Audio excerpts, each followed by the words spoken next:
Hello and welcome back to English Stories. Here, we learn English through simple emotional stories and real-life lessons. Please listen slowly and feel the words. This is not a dramatic story. This is a quiet story. A story that happens in many homes, but is never spoken loudly. My name is Margaret. I am 74 years old. I live in a small house near the end of the street. The walls are old. The paint is fading. But this house has seen my whole life. I lived here with my husband and my son. This house heard my son's first cry. This house saw his first steps. This house watched him grow from a small boy into a man. When my husband passed away, my son became my only reason to wake up every morning. I cooked for him. I washed his clothes. I waited for him late at night. When he was tired, I stayed awake. When he was sad, I listened. When he was weak, I stood strong. I never complained. I never asked for anything. I believed love was enough.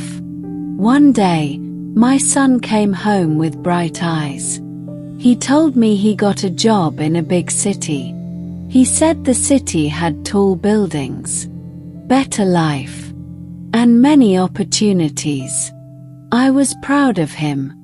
A mother always feels proud when her child moves forward. He said, "Mother, I will go for some time. Once I settle, I will take you with me." I smiled and nodded. I trusted his words. Because a mother does not question her child's promise. The day he left, I woke up early. I made his favorite breakfast. I packed food for the journey.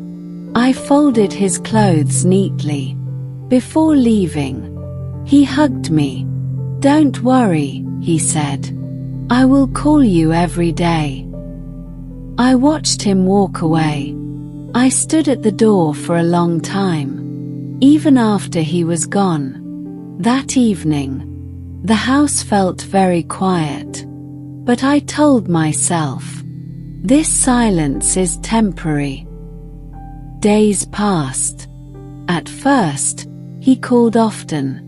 He talked about his job, his new friends, his busy life. I listened happily. I did not tell him about my empty evenings. I did not tell him about the quiet meals. I did not want to disturb his success. Slowly, the calls became less. Once a week. Then once in 2 weeks. I told myself he was busy. I told myself city life is hard. Months passed. People in the neighborhood asked me, "Is your son coming to visit?" I smiled and said, "Yes, soon." But soon had no date. I started living in waiting mode. Every morning, I cleaned the house. Every afternoon, I sat near the window. Every evening, I looked at my phone. Every night, I slept with hope. Sometimes the phone rang. Most days it did not. I never blamed him. I only missed him. One winter evening, the cold entered my bones. I wrapped myself in an old shawl and sat alone. I looked at the family photo on the wall. In that photo, my son was smiling beside me. I wondered when he stopped seeing me. As years passed, my body became slower. My hands shook while holding a cup. My legs felt weak while walking. Still, I cooked my meals. Still, I kept the house clean.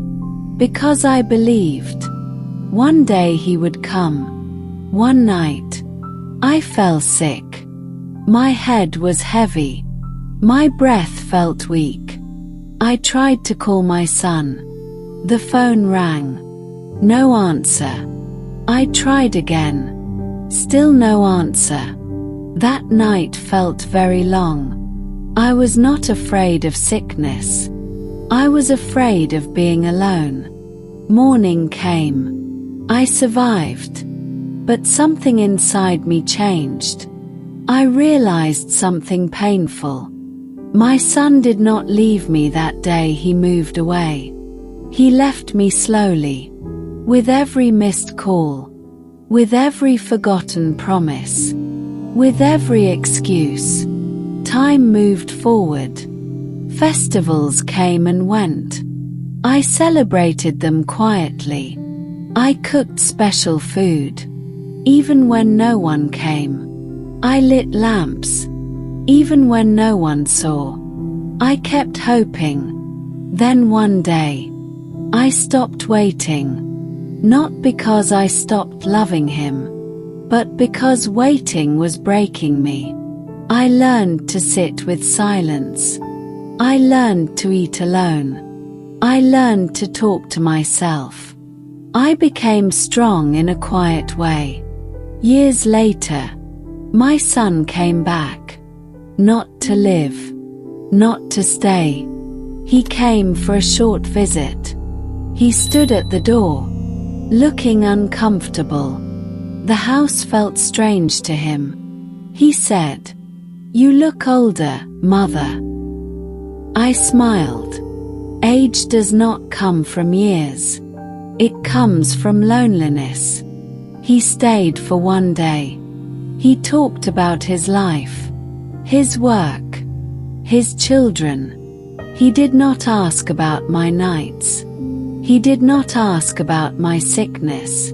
Before leaving, he said, "I will come again." I nodded, but I did not wait this time.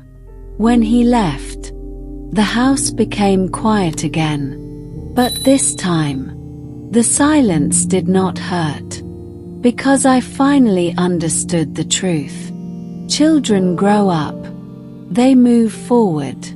But sometimes, they forget who stood behind them. Here is the life lesson. If you have parents, do not love them only in your heart. Love them with time. Love them with presence. Love them with small calls. Because one day, they may stop waiting. And that silence will stay with you forever. Thank you for listening to English Stories. If this story touched your heart, remember someone who might be waiting for you today.